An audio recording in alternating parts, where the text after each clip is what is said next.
Simulan natin ang pagdiriwang sa ngalan ng Ama, ng Anak, at ng Espiritu Santo. Amen. Ang pagpapala ng ating Panginoong Jesucristo, ang pag-ibig ng Diyos Ama, at ang pagkipagkaisa ng Espiritu Santo naway sumayin lahat. At sumainyo rin. Mga kapatid, sa linggong ito ng ika-4 na linggo ng Kwaresma, pinatawag natin itong Laetare Sunday, na ang ibig sabihin ay linggo ng kagalakan, sapagkat nalalapit na yung pagdiriwang natin ang muling pagkabuhay ng ating Panginoon. So magalak tayo sa gabing ito, lalo tigit sa panahon ito ng Kwaresma, sa paanyaya ng Diyos upang magbalignog tayo sa Kanya, at ganoon din sa kagalakan ng pagtanggap ng Diyos sa bawat isa sa atin.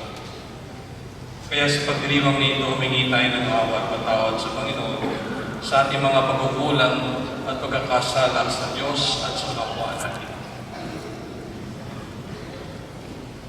Inaamin ko sa makapangyarihang Diyos at sa inyong mga kapatid, nalaba ako ng kasala sa isip, sa salita at sa tawag, at sa aking pagkukulang, kaya sinasabi ko sa mga Birhen Maria, sa lahat ng mga anghel at mga banal, at sa inyong mga kapatid, na ako'y manalangin sa Panginoong ating Diyos. Kawan tayo ng mga pangyarihang Diyos, patawarin tayo sa ating mga kasalanan, at patnubayan tayo hanggang sumapit tayo sa buhay na walang hanggan. Amen.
Manalangin tayo. Ama naming makapangyarihan, Ikaw ang nakikipagkasundo sa sangkatauhan sa pamamagitan ng iyong salita.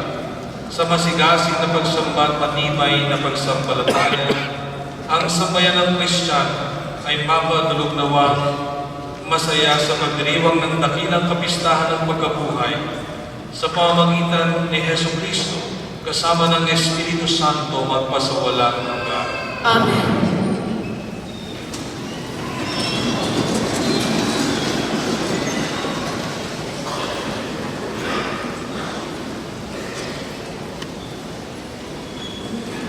Inubad ng Diyos ang kanyang pangako. Inubad ng Diyos ang kanyang pangako kay Abraham. Bagamat sila ay paulit-ulit na tumalikod sa kanya, naging tapat pa rin ang may kapal sa kanyang pangako. Pagbasa mula sa aklat ni Josue. Noong mga araw na iyon, sinabi ng Panginoon kay Josue, "Inalis ko ngayon ang kahihiyan ng pagkaalipin ninyo sa Ehipto. Samantalang nasa Gilgal, sa kapatagan ng Jericho ang mga Israelita, ipinagdiwang nila ang Paskwa noong hapon ng ika-14 ng unang buwan. Kinaumagahan, araw pa rin ng Paskwa, kumain sila ng mga pagkain, inani nila sa lupain iyon. Sinangag ng trigo at tinapay na walang lebadura. Pagkakain nila ng pagkain, inani sa lupain iyon, tumigil na ang pag-ula ng mana. Kaya't mula ng taong iyon, pagkain inaani sa Kanaan ang kanilang ikinabubuhay. Ang salita ng Diyos. Salamat sa Diyos.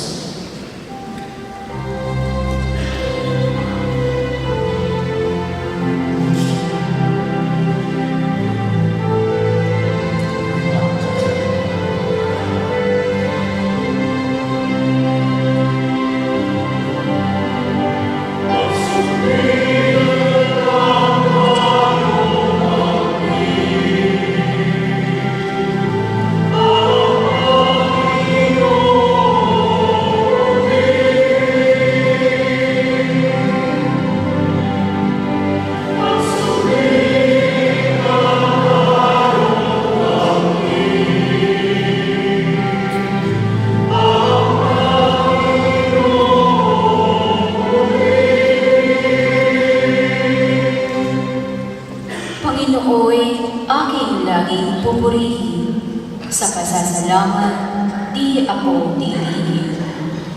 Aking pupurihin kanyang mga gawa, kayong naapi, makinig matuwa.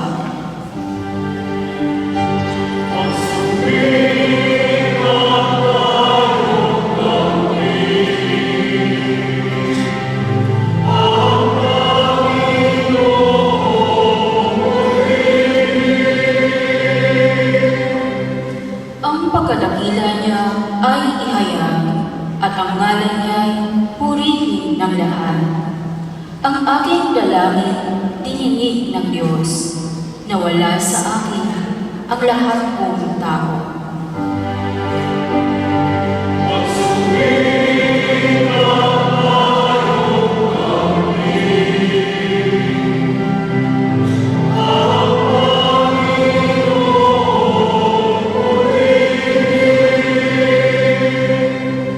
Nagalak ang api, umasa sa Kanya, pagkat di nabigo ang pag-asa nila. Tumatawag sa Diyos ang walang pag-asa, sila'y iniligtas sa hirap at dusa.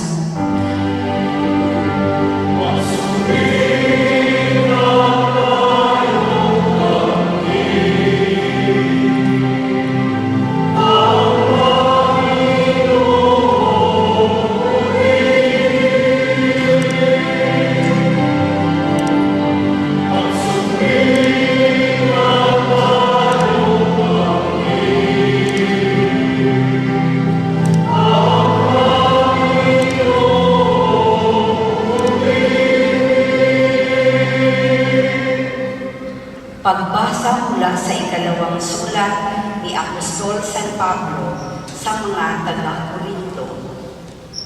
Mga kapatid,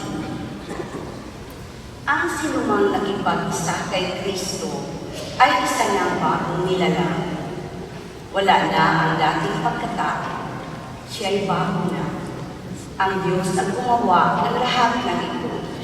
Sa pamamagitan ni Kristo, ibinilang niya akong kaibigan, di na kaaway.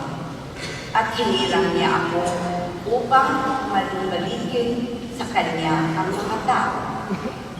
Ang ibig kong sabihin, ang tao'y ibinibilang ng Diyos na Kanyang kaibigan sa pamamagitan ni Kristo. At nililimot na niya ang kanilang mga kasalanan.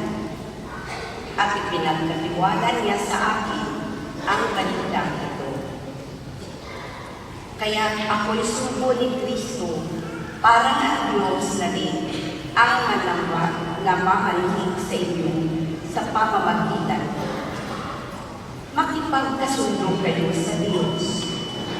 Hindi nagkasala sa Kristo, ngunit dahil sa akin, siya'y binilang na makasalanan upang makipag-isa tayo sa Kanya at mapabanal sa harapan ng Diyos sa pamamagitan niya. Ang salita ng Diyos. Salamat sa Diyos.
balita ng Panginoon ayon kay San Lucas. Papuri sa iyo, Panginoon. Noong panahong iyon, ang mga publikano at ang mga makasalanan ay nagsisilapit upang makinig kay Jesus. Nagbulong-bulungan ang mga pariseo at ang mga eskriba. Ang sabi nila, ang taong ito'y nakikisalamuha sa mga makasalanan at nakikisalo sa kanila. Kaya't sinabi sa kanila ni Jesus ang talinghagang ito. Isang tao ang may 2 anak na lalaki. Ang wika ng bunso, Ama, ibigay na po ninyo sa akin ang mamanahin ko, at binahagi sa kanila ng ama ang kanyang ari-arian. Pagkalipas ng ilang araw, ipinagbili ng bunso ang kanyang ari-arian at nagtungo sa malayong lupain, naglay ang buo niyang kayamanan at do'y nilustay sa lahat ng di wastong pamumuhay. Nang malusay na niya ang kanyang kayamanan, nagkaroon ng matinding tagutong sa lupain iyon at nagdalita siya. Kaya namasukan siya sa isang mamamayan ng lupain iyon. Siya'y pinapunta nito sa bukid upang mag-alaga ng baboy. Ibig sana niyang punan ang kanyang pagkain kahit na mga bungang kahoy na ipinapakain sa mga baboy, ngunit walang magbigay sa kanya. Nang mapag-isip-isip niya ang kanyang ginawa, nasabi niya sa sarili, ang mga alila ng aking ama ay may sapat na pagkain at lumalabis pa, samantalang ako'y namamatay sa gutom dito. Babalik ako sa kanya at sasabihin ko, Ama, nagkasala po ako sa Diyos at sa inyo. Hindi na po ako karapat-dapat na tawagin ninyong anak. Ibilang na lamang ninyo akong isa sa inyong mga alila. At tumindig siya at pumaroon sa kanyang ama. Malayo pa'y natanawan na siya ng ama, at ito'y labis na nahabag sa kanya. Kaya't patakbo siyang sinalubong, niyakap at hinagkan. Sinabi ng anak, Ama, nagkasala po ako sa Diyos at sa inyo. Hindi na po ako karapat-dapat na tawagin ninyong anak. Ngunit tinawag ng ama ang kanyang mga alila. Madali, dalhin ninyo rito ang pinakamahusay na damit at isuot sa kanya. Suotan siya ng singsing at panyapang. Kunin ang pinatabang buya at patayin. Kumain tayo at magsaya sapagkat namatay na ang anak kong ito, ngunit muling nabuhay. Nawala ngunit nasumpungan, at sila'y nagsaya. Nasa bukid noon ang anak na panganay. Umuwi siya at nang malapit na sa bahay ay narinig niya ang tugtugan at saya. Tinawag niya ang isa sa mga alila at tinanong, bakit may ano sa atin? Dumating po ang inyong anak, tugon ng alila. Ipinapatay ng inyong ama ang pinatabang buya sapagkat nagbalik siyang buhay at walang sakit. Nagalit ang panganay at ayaw nitong pumasok sa bahay. Kaya't lumabas ang kanyang ama at inamo-amo siya. Ngunit sinabi nito, pinaglingkuran ko po kayo sa loob ng maraming taon at kailan may hindi ko kayo sinuway. Ngunit ni minsay hindi ninyo ako binigyan ng kahit isang bisirong kambing para magkatuwaan kami ng aking mga kaibigan. Subalit nang dumating ang anak ninyong lumustay ng inyong kabuhayan sa masasamang babae, ipinagpatay pa ninyo ng pinatabang buya. Sumagot ang ama, anak, lagi kitang kapiling. Ang lahat ng ari-arian ko'y sa iyo. Ngunit dapat tayo magsaya at magalak, sapagkat namatay na ang kapatid mo, ngunit muling nabuhay. Nawala, ngunit nasumpungan. Mga kapatid, ang mabuting balita ng ating kaligtasan. Pinupuri ka namin, Panginoong Hesus-Kristo. Magandang gabi sa inyo lahat.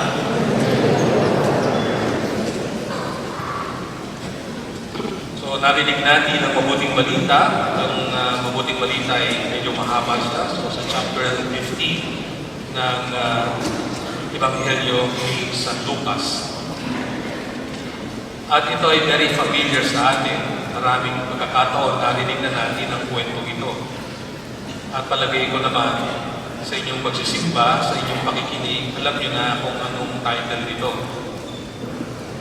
Ano ang title nito? Okay, very good. The Prodigal Son. Okay? So mahaba ang kwento, pero makikita natin, let us picture out the story in the gospel. Ang ama at ang dalawang anak.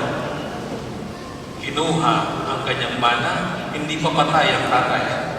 Hindi pa patay, kinukuha na yung mana. Kung ikaw ang tatay at kinukuha na ang mana, anong sasabihin mo? Walang yaka. Buhay pa ako, kinukuha mo na. Diba? Pero yung ama, dahil sa kagandahang loob niya, ibinigay niya. Pero nung ginawa ng anak, ng bunsong anak, nilustay. Ipinagbili. No, sa kultura nila, kapag kinuha yun, so parang sinasabi mo, mamatay ka na. Kukunin mo na. At ang pinakamatindi doon, no? Nung ipinakita niya na ibinenta rin niya yung ari-arian na yun. Di ba napakasakit doon? Pinag-ipunan mo, pinaghirapan mo, 15 taon ka sa Qatar, naghirap, nagpakasakit, di ba? Lumuha, umiyak, no? Pagkatapos nung umuwi ka, kinuha yung mana mo, kinuha yung mana ng anak mo, ibinenta at nilustay ang pinagbilhan. So anong nangyari? So nilustay niya, dumating ang tagputo. Wala na siyang makain. Wala na siyang mapuntahan. Kanino siya bumalik? Doon pa rin sa tatay niya. At ang pinakamagandang tagpo dito, marahil ay hindi ka tanggap, nung makita ng tatay ang kanyang anak, sinalubong siya, inakap siya. At pagkatapos, binihisan siya muli. Pero natuon yung bunsong anak, yung panganay na anak, nung nakita, nung sinabi niya, bakit nandyan yan? Di ba yan yung kapatid kong walang utang na loob? Ang kapal ng mukha niyang bumalik. Matapos niyang iwanan ng tatay, ako lang ang nag-alaga, ako lang ang nag-aruga, matapos niyang gustayin ang lahat ng kayamanan, no, na nakuha na niya, bumalik pa siya, at ipinaghanda ng kanyang tatay. So nagalit siya, hindi siya pumasok. Pero ang ama, nadoon pa rin anong sabi niya, dapat tayong magsaya at magalak. Sapagkat namatay na ang kapatid mo, ngunit muling nabuhay, nawala, ngunit nasubukan. So napakarami ng interpretation na ginanap o ginawa sa pagbasa nito. Lalo tingin nung panahon nung tinatawag na the Year of Mercy. No? So maraming mga interpretation na ginawa sa pagbasa nito, sa Ebanghelyo nito, maraming pagninilay na ipinakita sa pagninilay nito. At isa sa pinakamaganda at nakwento sa Biblia ang istorya o ang kwento nitong alibugang anak. Sapagkat ipinakita rito ang pagmamahal ng isang ama sa dalawang anak, kapwa nagbigay ng sakit ng ulo sa kanya. Ang kwento ng ama ay sumasalamin sa dalisay na pag-ibig ng Diyos sa tao. So ang kwentong ito ay sumasalamin sa pag-ibig ng Diyos. Sapagkat ang pag-ibig ng Diyos ay tapat at totoo. Ang pag-ibig ng Diyos ay hindi nagbabago. So nakita natin ang sukdulan, ang pagmamahal ng Diyos para sa atin. Lalo higit sa kwentong ito ng alibughang anak. So ngayon, sa lingkong ito ang tinatawag natin Letare Sunday. Kaya ang pare ay nakabihis ng kulay rosas. Ang ibig sabihin ng kulay nito, ang linggong ito ay ang tinatawag na linggo ng kagalakan. Upang tayo magalak, upang tayo magsaya. At mayroong dalawang dahilan kung bakit dapat tayo magsaya. Sapagkat sa linggo, taglay ng kagalakan ang dalawang mahalagang bagay. Dahil una, sa katiyakan ng pagpapatawad ng Diyos. Ipinakita sa kwento na kahit gaano tayo kasama, kung tayo ay tatalikod sa kasalanan at tayo magbabalik loob sa Diyos, hindi tayo pahihindihan ng Diyos. So ito ang katiyakan ng pagpapatawad ng Diyos. Ang ikalawang dahilan na dapat tayo magalak sapagkat ang bunga ng pagbabalik ng isang makasalanan ay kagalangan. Di po ba? Ewan ko lang ngayon. Pero ito yung dapat. Kapag mayroong taong nagkasala at nagbalik loob sa Diyos, dapat tayong magalak sapagkat nagbago ang taong ito. Siya ay nagbalik loob sa ating Panginoon. Kaya ito ang masasabi nating dalawang kadahilanan kung bakit ang linggong ito ay tinawag na linggo ng kagalakan. Sapagkat tiyak na patatawarin tayo ng Diyos anuman ang kasalanan natin. At ang kalawa, ang bunga ng pagbabalik loob sa Panginoon ay ito ang tinatawag nating nabibigay o nagdudulot ng kasiyahan. So sa kwentong ito, kung titingnan natin, pagninilayan natin o babasahin natin, mayroong 6 na mga titulo na ibinigay sa kwentong ito. Una, yung tinatawag na The Prodigal Son. So itong pangkalamitan tinatawag sa kwentong ito. Meron namang tumatawag sa kwentong ito, The Prodigal Father. At meron din tumatawag sa kwentong ito, The Merciful Father. Yung iba, The Father and His 2 Lost Sons. Ang ikalima, The Parable of the Running Father.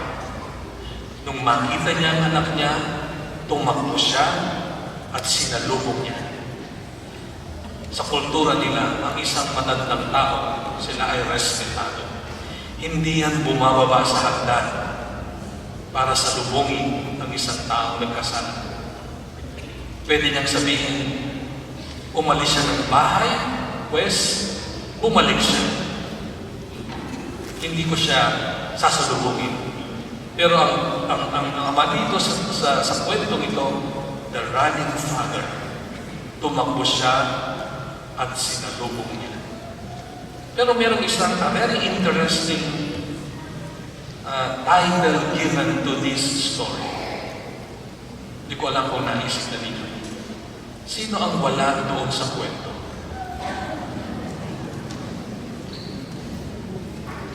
So merong isang author, binigyan niya ng title ito. Ang title na ibinigay niya, The Parable of the Absent Mother. Di ba wala ang nanay? Hindi binanggit doon. So kung siya ay anak, may nanay. Di ba? Pero hindi natin alam kung bakit walang nanay. Baka hiwalay sila. Baka single father siya. Siya lang ang nagtaguyo. Di ba? Pero doon sa by the very title itself, ito ang nagbibigay sa atin, ang nagpapakita sa atin na ang napakahalaga ng buong pamilya. Baka kaya nagkaganoon ang anak dahil wala ang nanay. Baka kaya ganoon ang naisip ng anak dahil wala siyang nakita ng nanay. So it is justified the title itself. Okay. Ang title na binigay niya, The Parable of the Absent Mother. So sa pamilya, napakahalaga ng role ng nanay. Di ba? Kapag wala ang nanay, magulo ang bahay. Kapag wala ang nanay, makikita mo, kanya-kanya na yan. Di ba? And what unites the family lalo higit kapag nanoon ang lola. Ang lola ay nanay. At kahit matanda na yan, no? At nag-aaway-away lahat kapag nagsalita ang lola, tatahimik lahat. And that title speaks about the family. They are for you during ups and downs, and love you no matter what. Kaya doon sa nag-iisip na iwanan ang iyong pamilya, mag-isip-isip ka.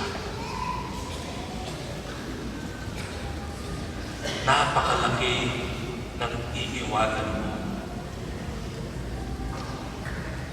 Yung medyo natutokso na. Tukso that would destroy the family. Pag-isipan mo 1,001 times. Because when you lost the family, tapos na. Uwian na. Okay. So the parable itself, so it is interpreted in so many ways, but right now, let us interpret this in the picture of a family, wherein all of us, all the members of the family are present. Sapagkat the family, they are there for you during ups and downs of your whole life. And they will love you no matter what.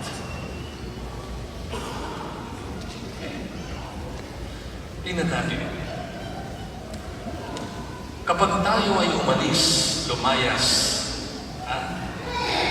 at sa huli wala nang tumanggap sa iyo, wala ka nang mapuntahan, katulad ng parabolang narinig natin, saan siya bumalik? Sa pamilya niya. Tayo rin, kapag wala na tayong mapuntahan, babalik at babalik tayo sa pinanggalingan natin. And so let us love our own family.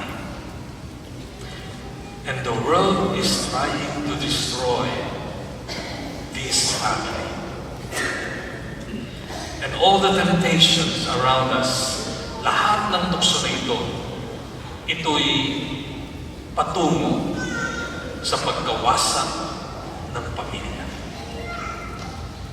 Babalik at babalik tayo sa ating pinagmulan, ang ating pamilya. Ikalawa, kapag tayo'y bumalik, ang tanging tatanggap lang sa atin ay ang kadugo natin, ang pamilya natin. Kahit naging gano'n man kasama, kung meron man yung 2 o 3 na hindi tumanggap sa iyo, pero may tatanggap sa iyo doon, maaaring tatanggapin ka ng iyong ama, tatanggapin ka ng iyong ina. Sapagkat yun ang ating tinatawag na tahanan. Ang ating mga kapamilya. Sila lamang ang tanging tatanggap sa atin. Wala na iba. Maaaring tatanggapin ka ng kaibigan mo. Pero after 2 months or 3 months, nagbibilang na yan. Tagal namang umalis nito. Diba? Ang dami na nitong nakakain. Diba? Hindi man lang nagbibigay na tinatawag na ambag para sa pagkain. Diba? Bibilangan ka na. Pero sa pamilya, maaaring merong iba nagbibilang, pero hindi lahat. Tatanggapin ka sapagkat ikaw ay karugtong nila. Sila lamang ang tanging tatanggap sa iyo at maaaring sila rin lamang ang magbibigay sa iyo ng panibagong pag-asa. Kaya napakahalaga ng pamilyang binuo ni Kristo ng Diyos sa bawat isa sa atin. Sapagkat sabi nga, sa hinaba-haba ng prosesyon, sa simbahan din tayo tutuloy. Sa hinaba-haba man ng ating paglalakbay, saan man tayo mapunta, hindi man tayo tanggapin sa ibang lugar, ngunit pagbalik natin, mayroon at mayroong tatanggap sa atin. At sino yun? Ang ating pamilya. So mahalin natin ang pamilya natin. Wala namang perfectong pamilya. Mayroong konting halitan, pero pagdating ng panahon, parang baliwala na nila. Minsan mayroong konting pag-aaway, pero at the end, kilala ka pa rin niya. So sila ang tatanggap sa atin. At ikatlo, sinasabi sa atin, pagbalik natin sa pamilya natin, ang tanging aakap sa atin na maiinit ng pagmamahal ay ang ating mga magulang at kapatid. Sa iba, hindi mo mararamdaman yan. Pero kapag inakap ka ng nanay mo, ng tatay mo, o ng kapatid mo, iba ang feeling. Iba ang pakiramdam. Ramdam na ramdam mo na ikaw ay tanggap. At ramdam na ramdam mo na ito ang aking tahanan. Sapagkat aakapin ka nila ng may pagmamahal. So sa linggong ito, ng ika-4 na linggo ng Kwaresma, ipinapaalala sa atin, magalak tayo sa ating pamilya. Mahalin natin ang ating pamilya. At higit sa lahat, let us take care of one another in our own family. Because there is no place like home. Di ba yung baseball? Hahatawin mo, saan ka tatakbo? Doon sa mga base. Pero kailangan ng makarating doon sa home base. And that is the beauty of the family. The family is created by God. Because in that family, you would always find joy and love. The love of God and the love of the Father. So this parable speaks about the parable of the absent mother. So don't be absent in the gathering of the family. Be always there because they need you and they need your love. I am not only speaking to all the mothers, each member of the family. So ito lamang yung titulo na ibinigay niya sa parable. Kaya sabihin mo sa katabi mo, ikaw ay kapamilya ko. Nagpalain tayo lahat ng Panginoon.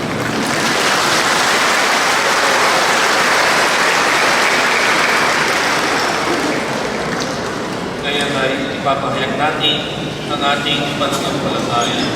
Sumasampalataya Sa Diyos ang makapangyarihan sa lahat, na may gawa ng langit at lupa. Sumasampalataya ako kay Jesucristo, iisang anak ng Diyos, Panginoon nating lahat. Nagkatawang tao siya ng Espiritu Santo, ipinanganak sa Santa Mariang Birhen, pinagpakasakan ni Poncio Pilato, ipinako sa krus na matay at ibig, nanawag sa kinaroroonan ng mga yumaw, nang may ikatlong araw na buhay na bumuli, umakyat sa langit, naluluklok sa kanan ng Diyos sa mga makapangyarihan sa lahat. Doon magmumula ang paririto at hukom sa mga buhay at namatay na tao. Sumasampalataya naman ako sa Diyos sa Espiritu Santo, sa banal na simbahang Katolika, sa kasamahan ng mga banal, sa kapatawaran ng mga kasalanan, sa pagkabuhay na muli ng namatay na tao, at sa buhay na walang hanggan. Amen. Magalak tayo sapagkat ang ating Diyos ay isang amang mapagpatawad at mapagkalinga. Buong tiwala tayong lumapit sa Kanya sa bitin. Ama, dinggin mo ang iyong mga anak. Ama, dinggin mo ang iyong mga anak. Matagpuan nawa ng lahat ng kasapi ng simbahan ang pag-ibig at pagpapatawad ng may kapal, lalo na sa sakramento ng pakikipagkasundo at sa Eucharistia. Manalangin tayo. Ama, dinggin mo ang iyong mga anak. Magsumikap nawa ang mga kawani ng pamahalaan na panatilihin ang kapayapaan, pangalagaan ang kalikasan, at ipagtanggol ang mga naaari. Manalangin tayo. Ama, dinggin mo ang iyong mga anak. Maging daan nawa ng awa at pag-ibig ng Diyos ang mga kabataan, lalo na sa kanilang pamilya, mga kaibigan, at sa mga taong nakararanas ng matinding kalungkutan at pagdurusa. Manalangin tayo. Ama, dinggin mo ang iyong mga anak. Gamitin nawa ng bawat isa ang social media upang palaganap ang kultura ng pagkakaisa at katotohanan at labanan ang kultura ng galit at kasinungalingan. Manalangin tayo. Ama, dinggin mo ang iyong mga anak. Matagpuan nawa ng mga minamahal nating pumanaw ang kapayapaang walang hanggan sa yakap ng Panginoon. Manalangin tayo. Ama, dinggin mo ang iyong mga anak. Ngayon ay dalangin natin ang mga pansarili natin.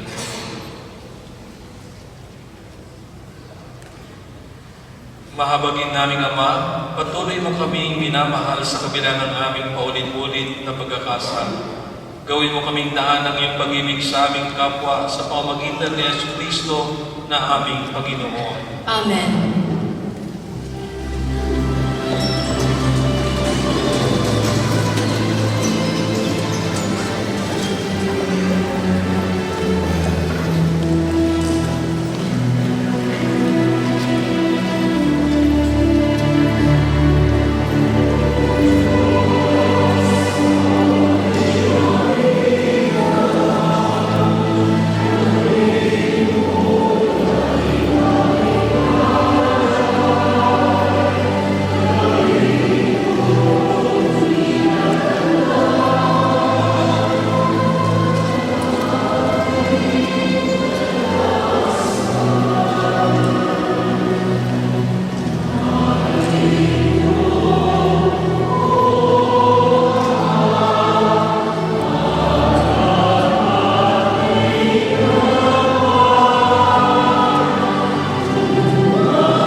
Manalangin kayo mga kapatid upang itong ating paghahain ay kalugdan ng Diyos sa mga makapangyarihan. Tagapin nawa ng Panginoon itong paghahain sa iyong mga kamay, sa kapulihan niya at karangalan sa ating inabangan at sa buong sambayanan niyang banal.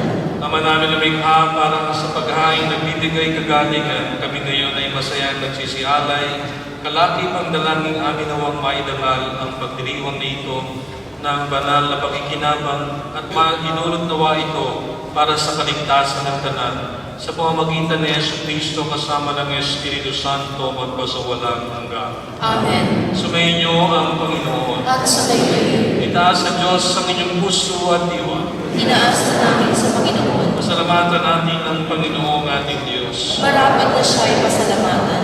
Ang aming makapangyarihan tuloy nga marapat na ikaw ay aming pasalamatan sa pamamagitan ni Jesucristo na aming Panginoon. Sa pagbabakasakali mo kami bubuti, sinugo mo si Jesucristo upang pangunahan kami. Bilang pagsunod sa iyong atas na bigay, ipinahayag ng iyong anak ang iyong maisaloob ang kanyang ganap at pusang paglilingkod upang sa iyo ay lagi kaming makasunod. Kaya kaysa ng mga anghel na nagsisiyawit ng pagpuri sa iyo na walang humpay sa kalangitan, kami nagbubunyi sa iyong kadakilaan.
Ama naming banal, ikaw ang bukal ng tanang kabanalan, kaya't sa pamagitan ng iyong Espiritu, kayo mong banal ang mga kaloob nito, upang para sa amin maging katawan at dugo ng aming Panginoong Jesucristo. Bago niya pinatiis ang pusang loob na maging handog, hinawakan niya ang tinapay, pinasalamatan kaniya, pinaghati-hati niya yun. Iniabot sa kanyang mga alagad at sinabi, tanggapin ninyong lahat ito at kanin. Ito ang aking katawan na ihahandog para sa inyo.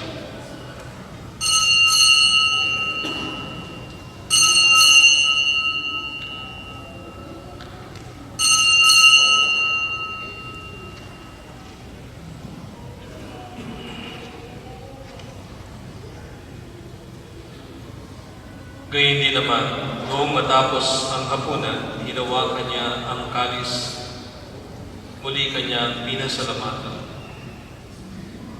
Iniabot niya ang kalis sa kanyang mga alagad at sinabi, tanggapin ninyong lahat ito at inumin. Ito ang kalis ng aking dugo ng bago at walang hanggang tipan. Ang aking dugo na ibubuhos para sa inyo at para sa lahat sa ikapagpapatawad ng mga kasalanan. Gawin ninyo ito sa pag-aalaala sa akin.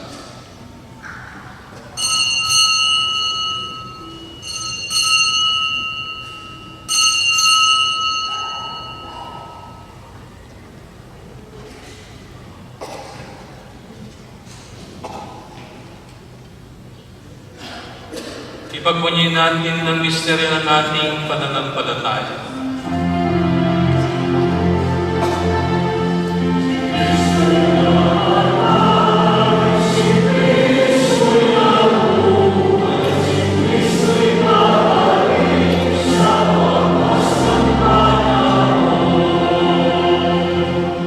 Ama, ginagawa po namin ang pag-aalaala sa pagkamatay at muling pagkabuhay ng iyong anak, kaya tinialay namin sa iyong tinapay na nagbibigay buhay at ang kalis na nagkakaloob ng kaligtasan. Kami nagpapasalamat dahil kami ang minarapat at tumayo sa harap mo para maglingkod sa iyo. Isinasamo namin kami magsasalo-salo sa katawan at dugo ni Kristo ay mabuklod sa pagkakaisa sa pamamagitan ng Espiritu Santo. Ama, lingapin mo ang iyong simbahang laganap sa buong daigdig. Puspusin mo po kami sa pag-ibig kay San ni Francisco na aming Papa at ni Camilo na aming Obispo at ng Tanang Kaparian. Alalahanin mo rin yung mga kapatid naming nahimlay nang may pag-asang sila'y muling bumubuhay, gayon din ang lahat ng mga pumanaw. Kaawaan mo po sila at patuloyin sa iyong kaliwanagan. Kaawaan mo at pagindapatin kaming lahat na makasalo sa iyong buhay na walang wakas. Kaysa ng Mahal na Birhen Maria na ng Diyos, kaysa ng mga apostol at ng lahat ng mga banal na namuhay dito sa daigdig ng kalugod-lugod sa iyo, may pagdiwang nawa namin ang pagpupuri sa kararangal mo sa pamamagitan ng iyong anak na aming Panginoong Jesucristo. Sa pamamagitan ni Kristo kasama niya at sa Kanya, ang lahat ng parangal at pagpuri sa iyo, O Diyos amang makapangyarihan, kasama ng Espiritu Santo, magpasawalang hanggan.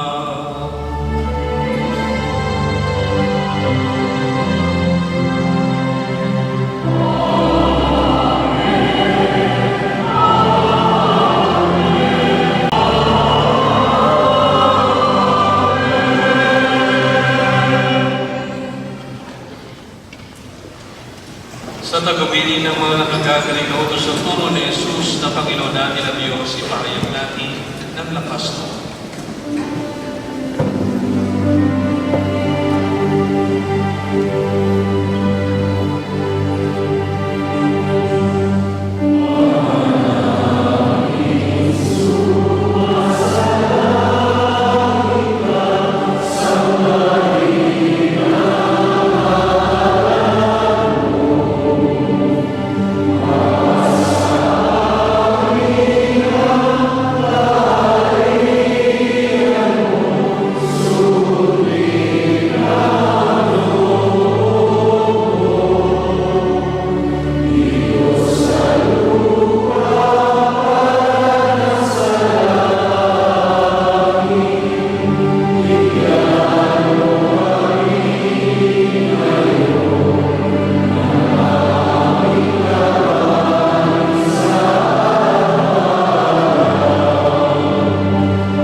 Samantalang aming pinananatikan ang dakilang araw ng pagpapahayag ng tagapagligtas namin si Jesucristo.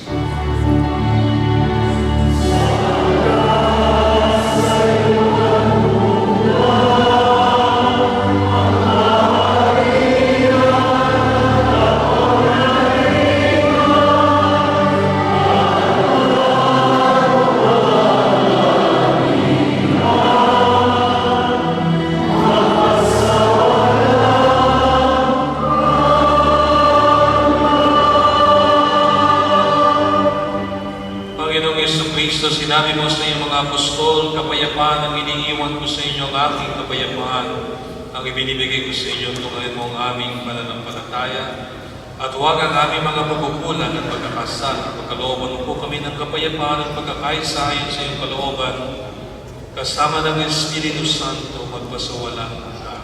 Amen. Ang kapayapaan ng Panginoon ay laging sumainyo. At sumainyo. Bigayan tayo ng kapayapaan sa isa't isa.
Mga kapatid, ito ang kordero ng Diyos, ito nag-alis na mga kasalanan ng sanlibutan, mapalad ang mga inanyaya sa kanyang tingin.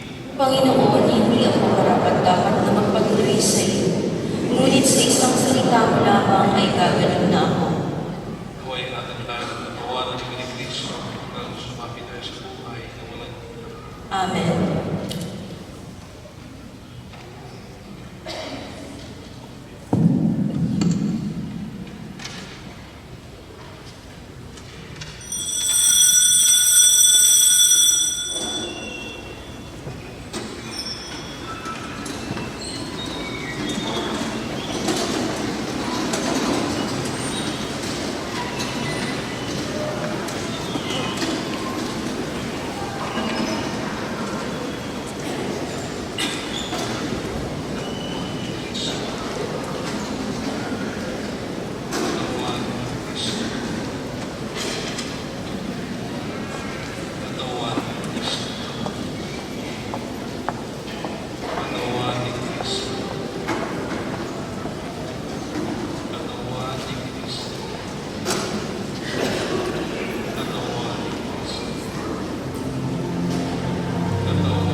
Manalangin tayo.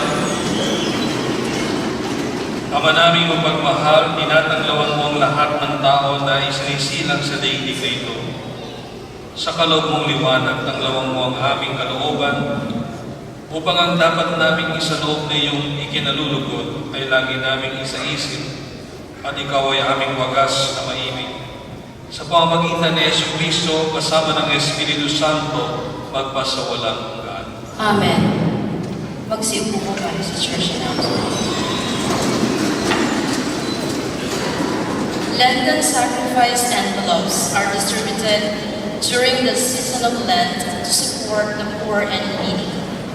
Please collect these envelopes and return it with your contributions on or before Good Friday, April 19, 2019. New Lectors Edition for those interested to become readers for the Mass. The Lectors Edition will be on the 23rd and 30th of April in Alberta Chapel at 6:30 p.m. The last day of registration will be on 31st March. You may inquire at the parish office for other details.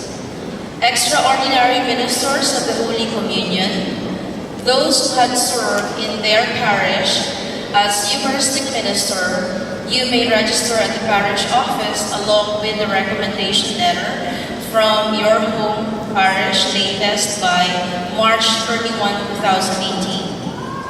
1st of April, Monday, Baptism Seminar. Parents who intend for their child to be baptized need to attend the baptism seminar together with the godparents. It will be held at the Sacrament Chapel at 7:45 p.m. 5th April, Friday, Parish Youth Mass at 3 p.m. in the main church. We encourage all youth to partake in this time of fellowship and spiritual nourishment. 6th of April, Saturday, is first Saturday of the month. For our regular Marian devotion, there will be a candlelight procession after the 7 p.m. Mass from the main church to the grotto. Poor of St. Anthony Food Kit, the POSA ministry campaigns to sponsor food kits to share the joy of Easter. Each kit costs 50 Qatari riyals to be distributed on Good Friday. Those who wish to sponsor these kits may do so office or special counters at the parish grounds. Important announcement for all the church goers. We would like to inform you that the Ministry of Interior will conduct a mock drill at the religious complex on the 2nd of April, Tuesday, from 7 a.m. to 11 a.m. During this time, no parishioners will be allowed to enter or exit the religious complex. The 9 a.m. Mass of this day will be cancelled. Maraming salamat.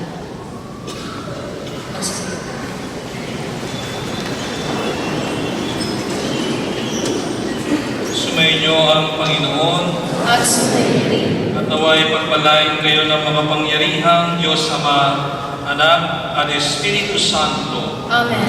Ang banal na misa ay ganap na humayo tayo sa pag-ibig ni Kristo. Salamat